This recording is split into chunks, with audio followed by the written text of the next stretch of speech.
Olá pessoal, tudo bem? Aqui é a doutora Clarice Abreu, cirurgiã plástica e crânio-maxilofacial, e eu hoje vou falar um pouquinho para vocês sobre outras malformações de orelha, outras deformidades de orelha que não a microtia. Por que eu resolvi fazer esse vídeo? Porque eu recebo muitos e-mails e contatos e pacientes aqui com microtia, porque eu falo bastante sobre esse tema, mas eu recebo também outros pacientes com outros problemas de orelha que provavelmente eu nunca falei aqui e que também tem necessidade de ter essa informação. Eu tive uma paciente, por exemplo, nessa semana, com uma deformidade de orelha específica e que ela questionou isso. Poxa, tem tão pouca informação sobre isso, você foi a primeira pessoa que falou, que me deu o diagnóstico do que eu tinha na minha orelha e eu não conseguia informação sobre isso. E por que você não fala sobre essas outras deformidades de orelha? E ela meio que me puxou a orelha, me deu um puxão de orelha que assim, poxa, você só fala sobre microtia e tem tantas outras coisas, né? Tipo, eu, por exemplo, gostaria de ter visto um vídeo seu, um conteúdo seu sobre o que eu tenho. Então eu resolvi fazer esse apanhado, né, de outras deformidades de orelha que existem. Uma das deformidades que eu recebo bastante e-mail, bastante contato é a macrotia. Ao contrário da microtia, que é a orelha hipoplásica, pouco desenvolvida, pequenininha, menorzinha, a gente tem a macrotia, que é o que? É a orelha grande. É a orelha que tem um tamanho maior do que o normal. Não confundir a macrotia com a orelha proeminente, que a gente chama popularmente de orelha em abano, né? A gente às vezes tem uma orelha em abano, uma orelha proeminente, que dá um aspecto de macrotia, de orelha grande, né? Que a criança é orelhuda, né? Que a pessoa é orelhuda, mas porque ela basicamente não tem os contornos bem formados. Mas voltando para a macrotia, que é a orelha grande, vamos considerar que a pessoa não tem a orelha proeminente, não tem uma orelha abanada em abano e ela tem uma orelha grande.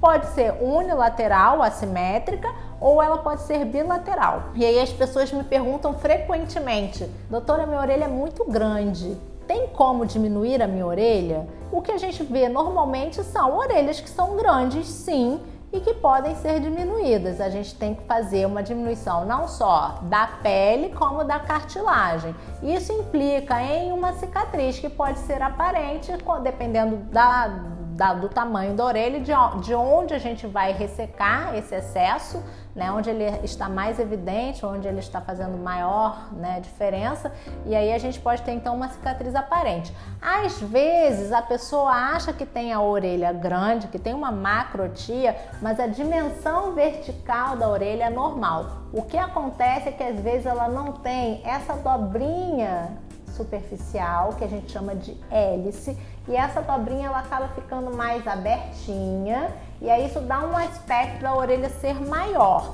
mas aí é diferente da macrotia. A macrotia realmente é a orelha numa dimensão maior do que o normal. Quando o problema da orelha é apenas a hélice, essa curvatura superficial na borda da orelha que está aberta e não está redondinha, a gente também tem como corrigir isso. A gente faz uma cirurgia específica para criar essa dobrinha da orelha, mas aí é uma outra cirurgia diferente da cirurgia da macrotia. Se vocês prestarem atenção, a anatomia da orelha é muito singular. A gente tem várias dobrinhas e várias curvaturas e várias áreas de sombra e luz que precisam ser reproduzidas ou estar presentes para dar um aspecto de uma orelha normal. Então, uma das alterações que a gente encontra também e que é difícil de se fazer o diagnóstico quando a pessoa não trabalha especificamente com orelha é a orelha distal, popularmente chamada orelha de Spock, né, daquele do Star Trek, né, que tem aquela orelha pontuda aqui em cima, e normalmente essa raiz superior da antihélice, ela é voltada para cima, ela não faz a curvatura anterior como a gente normalmente vê na orelha, ela vem para cima e aí acaba dando esse aspecto da orelha mais pontuda. Normalmente na orelha distal a gente também tem um apagamento da hélice, também fica com essa curvaturazinha da borda mais esticada. Então o que acontece? A orelha, você tem um aspecto dessa cruz superior ser vertical, né, ser mais posterior para cima, e a orelha ser mais pontuda com apagamento da hélice.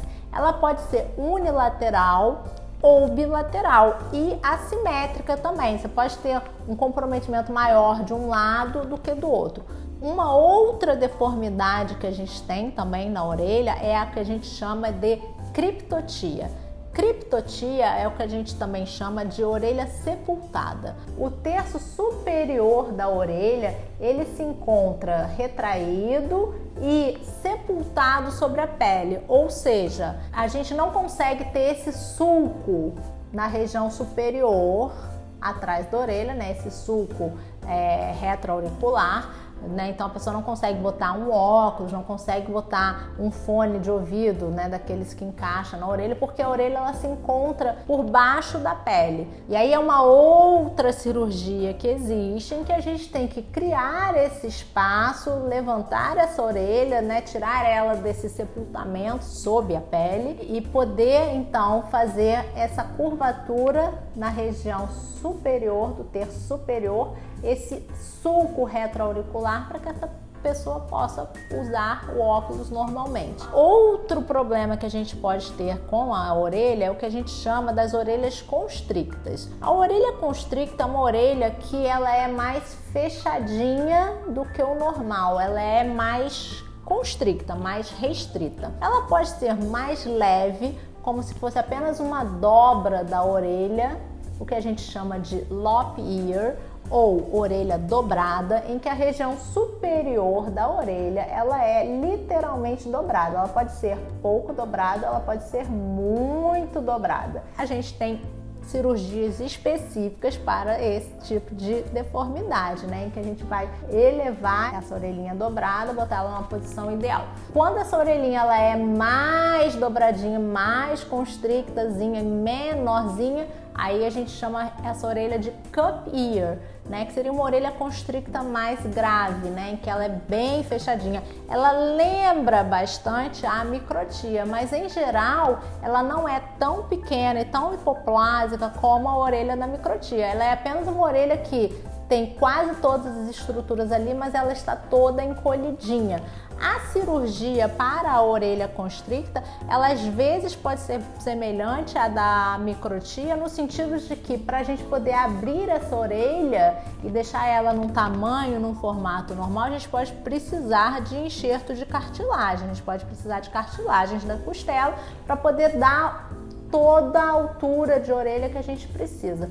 Mas em geral a gente tem um pouco mais de estrutura de orelha, estrutura cartilaginosa, do que na microtia, em que normalmente a gente tem muito pouco tecido e a gente tem que mexer bastante. Por que essas outras deformidades acontecem, né? Na embriologia da orelha, ou seja, na formação embriológica da orelha, a orelha é formada a partir de pequenos brotinhos embriológicos do primeiro e segundo arco branquiais e que vão dar todas essas curvaturas e contornos da orelha. Em algum momento da formação da orelha, esses brotinhos não se desenvolvem adequadamente ou param de migrar para onde eles deveriam migrar, no formato em que eles deveriam migrar, e aí acaba acontecendo esse tipo de alteração do formato da orelha. A orelha, pela sua singularidade de estrutura, de anatomia, ela tem várias possibilidades de deformidades, de malformações congênitas.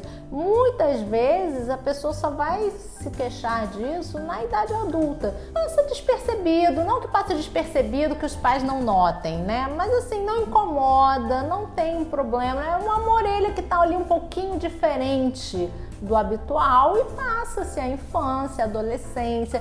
E aí quando a pessoa já está adulta, né, um adulto jovem, toma as decisões sobre a sua própria vida, então aí eles decidem que querem fazer as cirurgias. Cada tipo de deformidade de orelha tem um tipo de cirurgia específica. Não fique chateado e pensando que não tem jeito, porque ninguém sabe o que é a minha orelha, o que tem na minha orelha, qual é a cirurgia.